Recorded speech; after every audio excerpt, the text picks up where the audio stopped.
Insonda iymon bo'lmasa, yaxshi ish qilsa ham savob yozilmaydi. Buni yaxshi bilib olinglar. Bir odam Allohdan qo'rqmasa, Parvardigorimizga ishonmasa, yaxshi amal qilsa ham u yozilmaydi savob. Chunki uni iymoni yo'q. Chunki Alloh aytibdiki, iymon keltirgandan keyin. Chunki iymon keltirgan odam Allohdan qo'rqadi-da. Mana kecha ishonboy aytib berdim. Shu yerda bo'lsalar kerak o'g'illari, bir oycha bo'ldi, meni oldimga bir yigit kirdi. Subhanallohi va bihamdihi. Yaxshi, o'zi ham fayzli yigit ekan sizlarga o'xshaydi.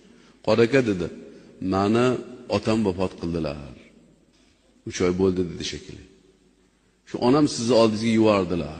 Nimaga desam, shu otam 66 yoshda vafot qildilar debdi. 66 yoshda. Mana hozir ayollarga shuni telefonga yozib olib, olib qo'yib beringlar. Xotinlaringlarga. Shu gapni. 66 yoshda vafot qildilar. 30 yoshlarida deydi, oyoqlari ishlamay qolgan, qotib qolgan suyak deydi. 30 yoshlarda. 36 yil shu nima yotdilar, otam dedilar. 36 yil onam oldilaridan jilmadilar deydi. To'yga ham bormadilar deydi. Adem yolg'iz qoladi deb namozlarni o'qir ekanlar, yotgan joylarida tahorat qildirib, ovqatlar 36 yil televizor ko'rsalar ko'rardi, bo'lmasa hech qayerga chiqmadilar. Hovliga uxlaganlarida bir hovliga chiqib kelardilar deydi. 36 yil. Nima uchun? Mana o'zini fido qilish nima? Chunki iymonli ayolda tush ko'ribdilar. Tush ko'rsalar qabrga tushibdilar erlarining yoniga, tushlarida. Bu yoqqa kelgin debdilar erlar. Ha desa, mana bularni qaragin debdilar.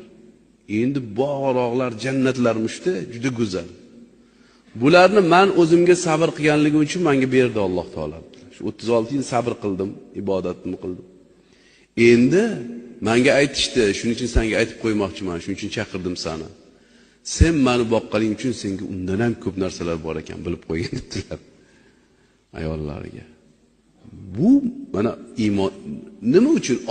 Niyat Allohning roziligi uchun, erni rozi qilish uchun bo'lganda, nima uchun qildi bu ayol o'zini? 36 yil tinmasdan hech qayerga bormadilar deydi. To'yga ham boshqa shu adang xafa bo'lib qoladi.